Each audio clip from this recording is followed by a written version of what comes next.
प्रिय विद्यार्थियों, आज के लेक्चर में आप सभी का बहुत बहुत स्वागत है। जिन बच्चों ने अभी तक चैनल को सब्सक्राइब नहीं किया है, सबसे पहले चैनल सब्सक्राइब करें, फिर वीडियो को देखें। यहाँ पर हमारे पास प्रश्नावली 4F का प्रश्न संख्या 16 है। प्रश्न इस तरीके के पिछले वीडियो लेक्चर में आपको बताए जा चुके हैं। जिन्होंने पिछला वीडियो लेक्चर नहीं देखा है वह चैनल पर जाकर प्लेलिस्ट से देख लें, नहीं तो आपको यह चैनल इसके आई बटन में, स्टार्टिंग में ही आई बटन में आपको मिल जाएगा। देखें, प्रश्न कह रहा है क्या परिमाप 80 मीटर, क्षेत्रफल 400 मीटर स्क्वायर के एक पार्क को बनाना संभव है? यदि है तो उसकी लंबाई व चौड़ाई बताइए। मान लेते हैं एक पार्क है हमारे पास, उसकी लंबाई x है और चौड़ाई y है। तो यहाँ पर जो क्षेत्रफल होगा इसका वो क्या हो जाएगा, लंबाई गुणा चौड़ाई यानी x y। तो देखते हैं इस प्रश्न के सॉल्यूशन को। तो लिखेंगे माना पार्क की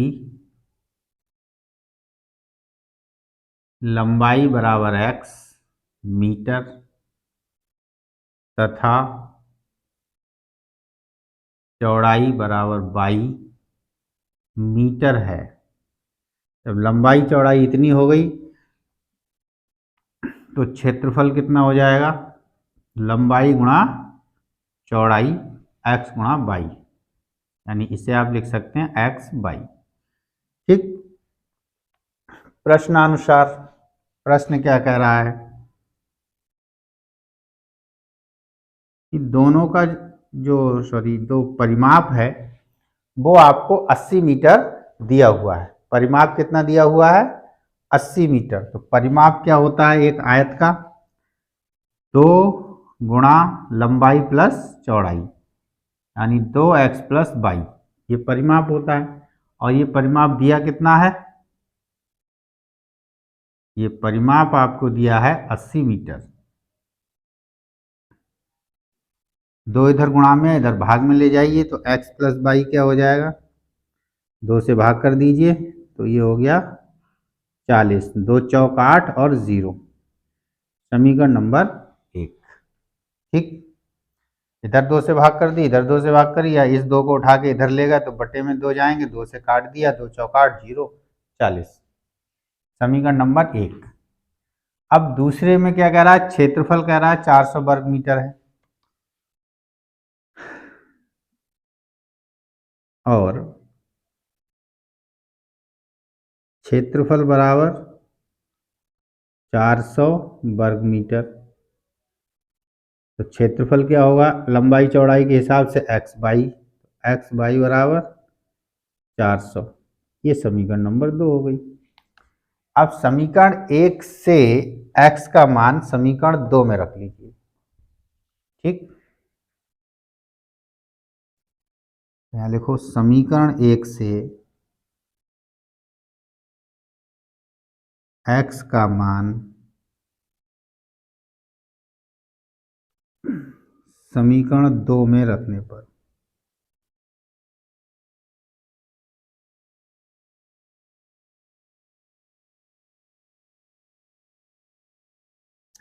अब समीकरण से 1 से x का मान होगा कितना, ये होगा 40 माइनस y को इधर ले आएंगे, x बराबर 40 माइनस y, इसे समीकरण 2 में रखेंगे। x की जगह रखेंगे हम 40 माइनस y और इधर हो गया y बराबर 400। ठीक, गुणा करा लो तो ये हो गया 40y माइनस y की घात 2 बराबर 400। माइनस y की घात 2 को सबसे पहले लिख लो, उसके बाद प्लस के 40y, फिर 400 को इधर लाएंगे, वो लिख लीजिए बराबर 0। तो एक मानक रूप में हो गया, फिर भी माइनस से गुणा करा दीजिए तो ये बाई प्लस हो गया, 40 बाई माइनस हो गया और ये प्लस हो गया, चिन्ह बदल जाएंगे माइनस से गुणा कराने। अब हमें ये चेक करना है क्या ये संभव है या नहीं, तो विभक्ति कर देखना पड़ेगा। तो इसके लिए ए बी सी के मान चाहिए, तो की तुलना ए बाई स्क्वायर प्लस बी बाई प्लस सी बराबर 0 से करने पर इसका मानक समीकरण बाई में ये हो गया, तो ए बराबर हो गया 1, बी बराबर हो गया -40 और सी बराबर हो गया 400। ठीक है, तो विभक्ति कर देख लेते हैं कितना बनता है।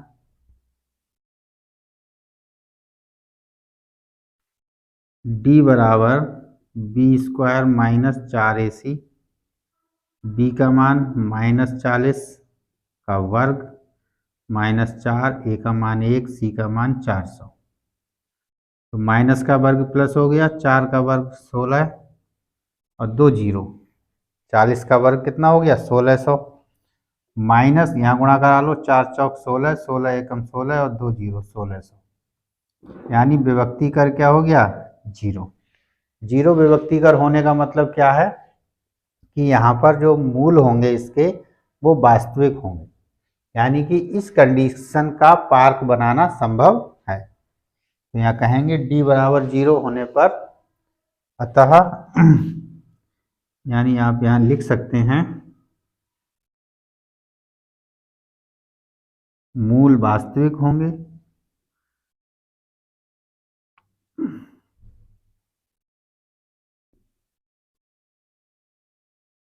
अतः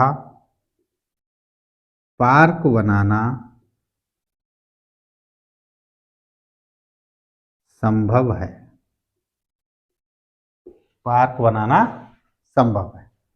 अब लंबाई चौड़ाई कितनी होगी ये हमें बताना है, तो अब इस समीकरण को हम यहाँ से हल कर लेंगे। समीकरण हमारी क्या आई थी, ये समीकरण आई थी, इसे हम दे दें समीकरण नंबर 3। तो यहाँ लिखो समीकरण 3 से y बराबर -b plus minus B square -4ac बटे में 2a, बी स्क्वायर -4ac बटे में 2a, मान लगा लीजिए -40, 40 बी का मान -40 है, माइनस यहाँ पहले से तो ये प्लस हो गया, plus minus B square -4ac का मान निकाला जो कि क्या आया 0 आया, बटे में 2 गुणा 1, तो ये आ गया 40 बटे प्लस माइनस 0 बटे 2, यानी कि 40 बटे 2, 2 से काट दिया, यानी बाई का मान क्या आ गया 20। यानी यहाँ पर द्विघाती समीकरण बनी थी तो बाई के दोनों मान क्या आएंगे 20, 20। तो इस 20 के रिस्पेक्ट में x का मान क्या आएगा वो आप निकाल लेंगे समीकरण नंबर 1 से। ठीक, y बराबर 20 मीटर समीकरण 1 से, x प्लस वाई बराबर 40, y का मान लगा दिया 20, x बराबर 40 माइनस 20, यानी x बराबर 20 मीटर। तो x भी 20 मीटर आ गया, ऐसे बॉक्स में बंद करना चाहें कर दें, और y भी 20 मीटर आ गया। तो दोनों की दोनों लंबाइयां क्या हो गई बराबर बराबर हो गई, लंबाई व चौड़ाई ज्ञात कीजिए, यही आंसर हो गया। अगर वो पूछता है कि पार्क किस प्रकार का होगा तो आंसर आपका आएगा पार्क एक वर्गाकार होगा।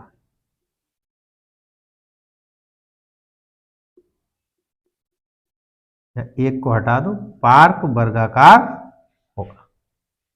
पार्क कैसा होगा, पार्क वर्गाकार। ठीक,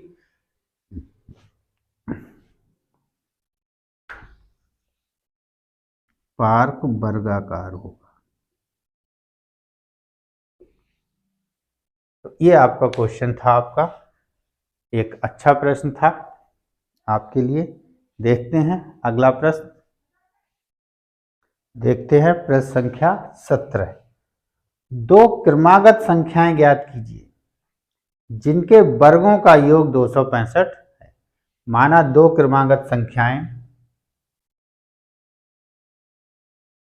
माना दो क्रमागत संख्याएं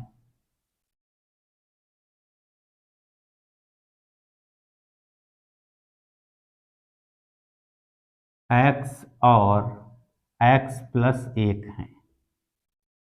क्रमागत में एक का ही अंतर होता है, तो एक x होगी तो उससे अगली संख्या x प्लस 1 होगी। अब कह रहा है जिनके वर्गों का योग 265 है। तो इस तरीके का प्रश्न आप कर भी चुके हैं। प्रश्नानुसार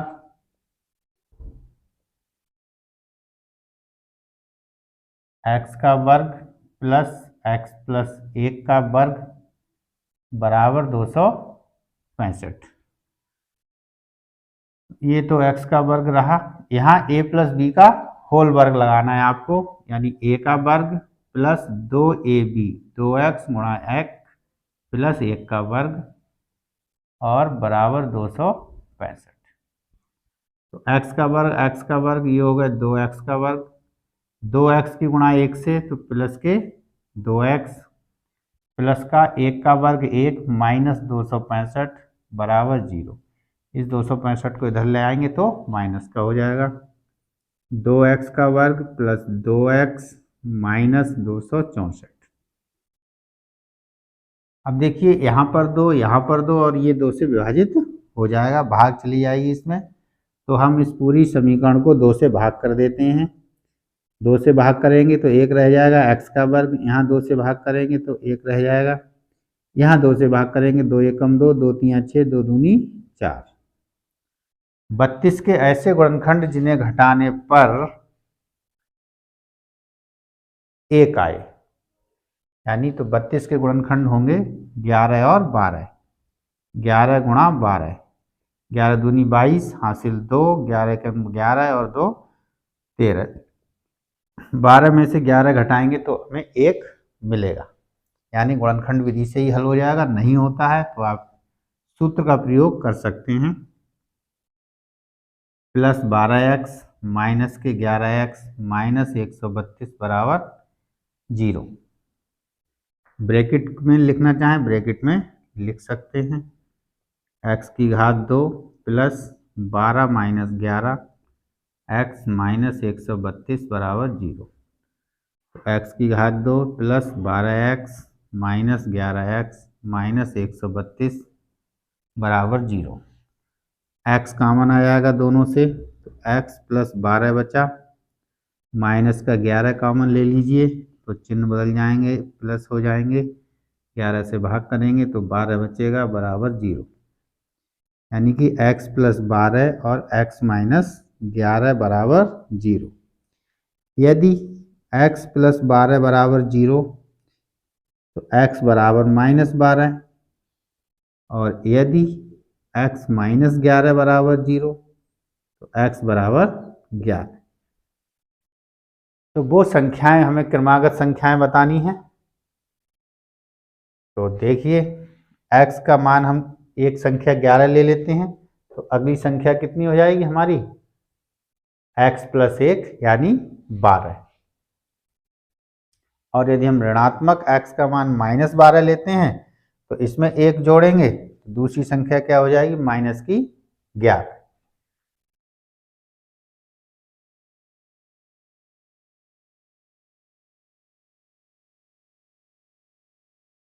तो यहाँ पर हम लेंगे x बराबर 11, तो x प्लस 1 बराबर 11 प्लस 1 यानी 12, यानी क्रमागत संख्याएं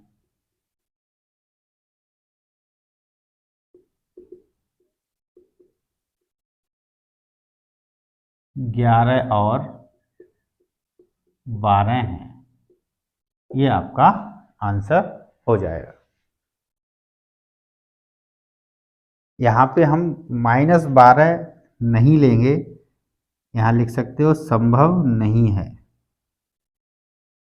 क्योंकि यदि x आपने -12 ले लिया और इसके बाद अगली संख्या हमारी क्या आएगी, -11, तो ये भी आंसर संभव है, क्यों नहीं है भाई, संभव है।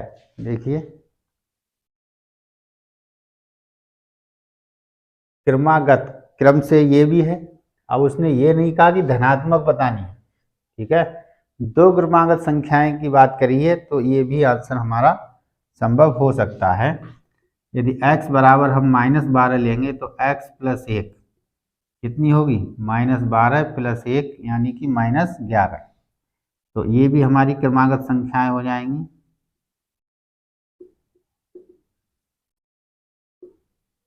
-12 और -11, -12 के बाद ही -11 आती है। देखें इधर से चलेंगे तो हम -1, -2, -3, -4, -10, फिर -11 और फिर -12।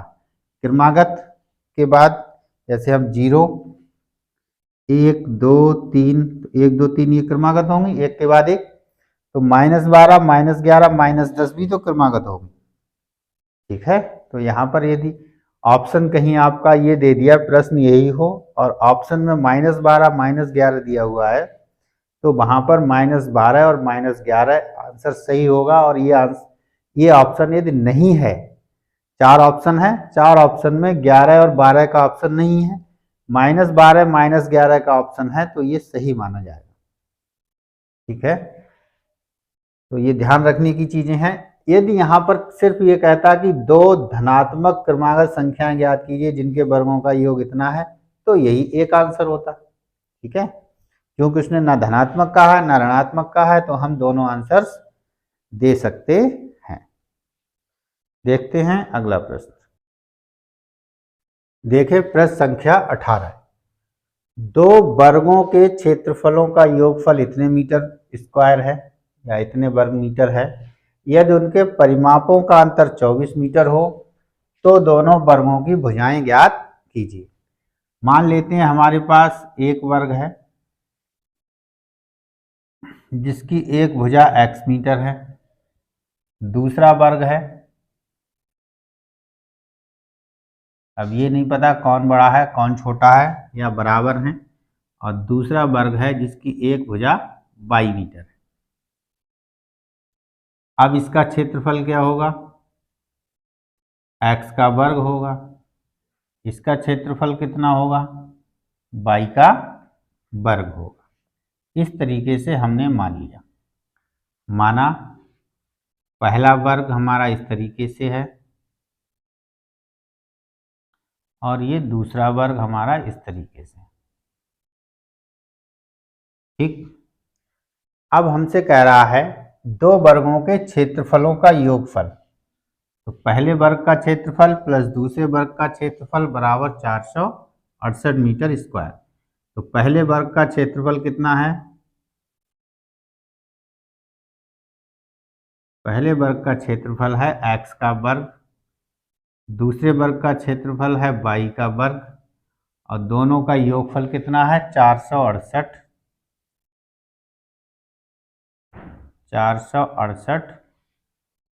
Metre square. तो ये आपकी समीकरण नंबर 1 होगी। दूसरी कंडीशन कह रहा है यदि उनके परिमापों का अंतर 24 है, परिमापों का अंतर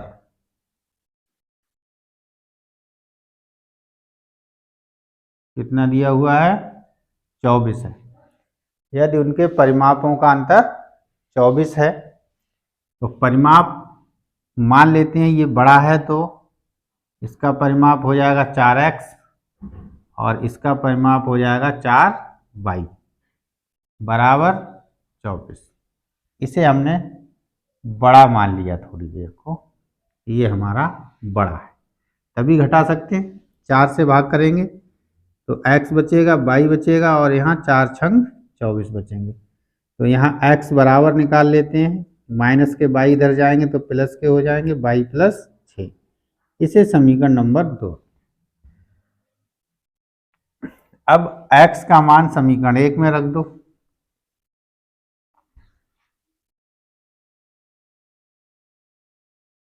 समीकरण 2 से x का मान समीकरण 1 में रखने पर, रखिए x की जगह क्या रखना है, बाई प्लस 6, बाई प्लस 6 का वर्ग हो जाएगा, प्लस में बाई का वर्ग बराबर 468। ए प्लस बी के होल वर्ग से खोल दीजिए, ए का वर्ग 2ab प्लस बी का वर्ग प्लस बाई का वर्ग माइनस 468 बराबर 0। बाई का वर्ग और बाई का वर्ग, 2 बाई का वर्ग हो गया, 6 दूनी 12 बाई हो गए, यहाँ 6 छंग 36 और माइनस के 468 बराबर 0। ठीक दिख रहा है, सही।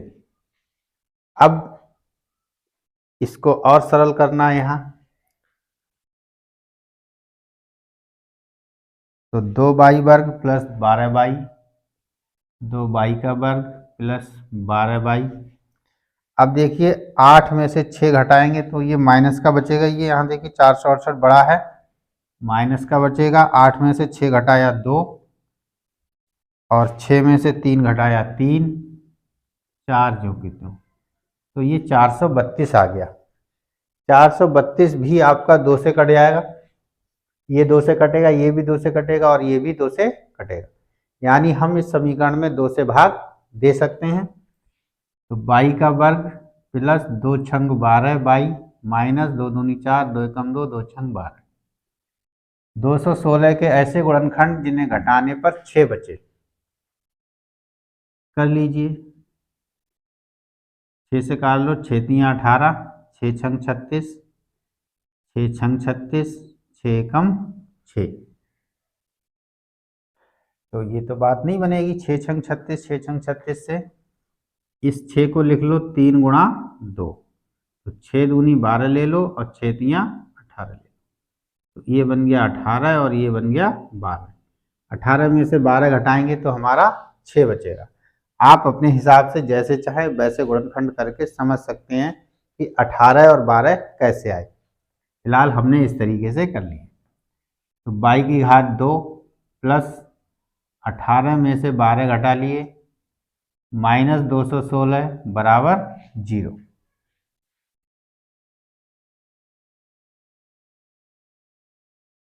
देखें, हल करिए। बाई की घात 2 plus 18 by minus 12 by minus 216 बराबर 0। बाई कॉमन हो गया, बाई प्लस 18 माइनस के 12 कॉमन हो गए, माइनस चिन्ह बाहर हो गया तो सब प्लस, 12 से भाग करेंगे तो इधर 18 बचेगा। बाई प्लस 18 कॉमन हो गया, बाई माइनस 12 बराबर 0। यदि बाई प्लस 18 बराबर 0 तो बाई बराबर माइनस के 18 और बाई माइनस 12 बराबर 0 तो बाई बराबर 12। अब चूंकि यहाँ लंबाइयाँ हैं इसलिए ऋणात्मक हम ले नहीं सकते, ठीक है, तो इसे छोड़ देंगे, लिख देंगे छोड़ने पर या संभव नहीं है, संभव नहीं। तो बाई बराबर हमारा मिल गया 12। अब बाई का मान हम कहाँ रख दें, 2 में। समीकरण 2 से x बराबर बाई प्लस 6, तो बाई का मान हो गया 12 प्लस 6 बराबर 18। तो x का मान कितना आ गया, 18। अतः दोनों वर्गों की भुजाएं क्रमशः 12 एवं 18 होंगी। यहाँ लिखेंगे अतः दोनों वर्गों की भुजाएं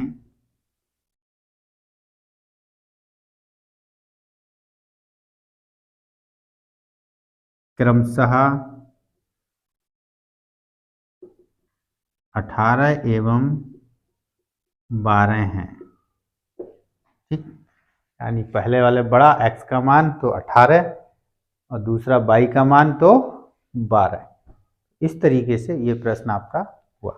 अच्छा प्रश्न है, नहीं समझ में आए तो आप दोबारा देख सकते हैं। देखिए अगला प्रश्न, प्रश्न संख्या 19। एक क्लास टेस्ट में शेफाली के गणित और अंग्रेजी में प्राप्त किए गए अंकों का योगफल 30 है। गणित और अंग्रेजी में जो अंक मिले हैं उन दोनों का योगफल कितना है? 30। यदि उसको गणित में 2 अंक अधिक और अंग्रेजी में 3 अंक कम मिले होते तो उनके अंकों का गुणनफल 210 होता। यदि 2 अंक और 3 अंक कम मिले होते, नहीं, गणित में 2 अंक ज़्यादा है और अंग्रेजी में 3 अंक कम मिले होते, तब हम अगर उनका गुणा करते तो 210 होता। उसके द्वारा दोनों विषयों में प्राप्त किए गए अंक ज्ञात कीजिए। एनसीईआरटी का क्वेश्चन है, यूपी 2020 में पूछा जा चुका है। देखते हैं इसका हल, कैसे हम इसे हल करेंगे। माना शेफाली के गणित में अंक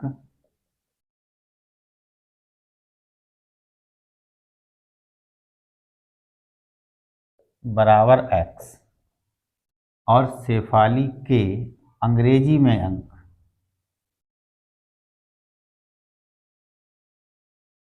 देखिए दोनों विषयों के अंकों का योग कितना है? 30 है। तो इसको ध्यान में रखते हुए ही हम मान लेते हैं कि दोनों का योगफल 30 होना चाहिए। तो अब यहाँ यदि गणित में अंक मान लिए x तो अंग्रेजी में कितने हो जाएंगे? 30 माइनस x। दोनों का योगफल 30 आना चाहिए। तो x से x कट जाएगा, योगफल कितना हो गया? 30 हो गया। यानी हमारा यहाँ पर मानना ठीक हो गया है। अब यदि उसको गणित में 2 अंक अधिक, प्रश्नानुसार, ये भी चीज प्रश्नानुसार ही थी। अब गणित में अंक क्या हो जाए? 2 अंक अधिक मिल जाएं, यानी x प्लस 2 हो गए। और अंग्रेजी में अंक कितने हो जाएं? अंग्रेजी में अंक 3 अंक कम मिले हों, 3 कम कर दो, यानी 30 माइनस एक्स में से 3 और कम कर दिए, तो 30 में से 3 घटाएंगे तो 27 माइनस एक्स रह गए। अंग्रेजी में अंक कितने हो जाएं? तब उनके अंकों का गुणनफल 210 होता है। अब इन दोनों अंकों का गुणनफल x प्लस 2, 27 माइनस एक्स, 210। ये आपका प्रश्न सही से फ्रेम हो गया, बन गया। गुणा कर लीजिए तो ये हो गया 27x, x ही x में माइनस का चिन्ह, माइनस x की घात 2, 27 की 2 से गुणा कर लेंगे, 2 की माइनस x से माइनस 2x, और 210 को भी इधर ले आओ तो माइनस 210 बराबर 0। तो देखें माइनस x की घात 2 ये हो गया 27x और 2x, 27x में से 2x घट जाएंगे, प्लस के 25x, प्लस 54 माइनस 210, माइनस के बचेंगे, 10 में से 4 घटाए 6, यहाँ बचा 0, तो 0 में से 5 नहीं घटेगा, फिर 10 में से 5 घटाए 5, 1 बचा, तो 156। अब देखिए बाहर माइनस है तो माइनस से गुणा करा देते हैं। x की घात 2, तो माइनस से गुणा कराएंगे तो चिन्ह बदल जाएगा। x की घात 2 ये प्लस हो गया, प्लस वाला माइनस हो गया, और ये प्लस हो गया 156। अब 156 के ऐसे गुणनखंड जिन्हें जोड़ने पर 25 मिले, तो कर लेते हैं। 2 सत्ते 14, 2 अट्ठे 16, 2 तियाँ 6, 2 नियम 18, 3 एकम 3, 3 तिया 9, 13, 3 दूनी 6, दूनी 12, ये 12 हो गए, ये 13 हो गए। 12 और 13 जोड़ने पर कितना मिलेगा? 25। तो x की घात 2 माइनस 12 प्लस 13x प्लस 156 बराबर 0।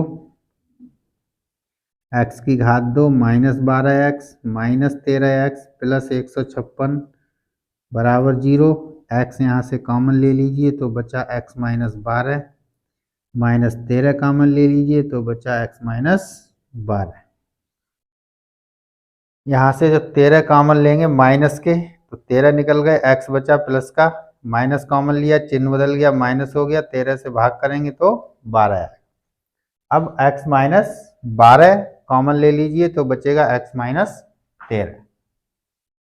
हमने कॉमन ले लिया x -12, बचा x -13 बराबर 0।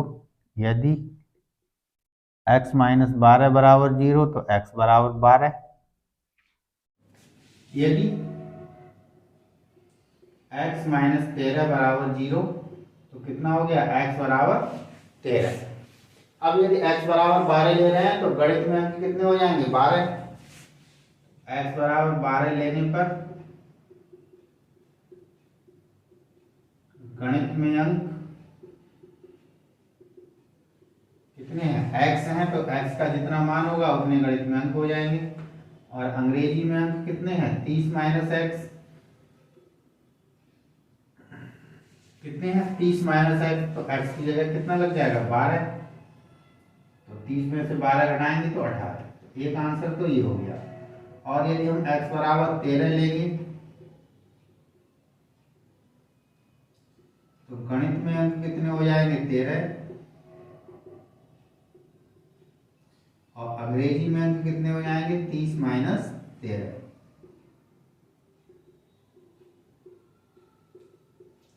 यानी 30 में से 13 घटाएंगे तो 70। तो एक दूसरा आंसर ये हो गया। तो दोनों आंसर यहाँ पर हमारे सही होंगे। आज के वीडियो लेक्चर में इतना ही रखते हैं। बाकी क्वेश्चन हम नेक्स्ट लेक्चर में देखेंगे और नेक्स्ट लेक्चर में हमारी ये अभ्यास कंप्लीट हो जाएगी। इस प्रकार के प्रश्न यूपी बोर्ड परीक्षा में या किसी भी बोर्ड परीक्षा में अच्छे से पूछे जाते हैं। एक प्रश्न इस चैप्टर से अवश्य आता है, इसलिए इस तरीके के प्रश्नों पर थोड़ा ध्यान दीजिए और अच्छे से हल करिए। पढ़ते रहिए, खुश रहिए। धन्यवाद।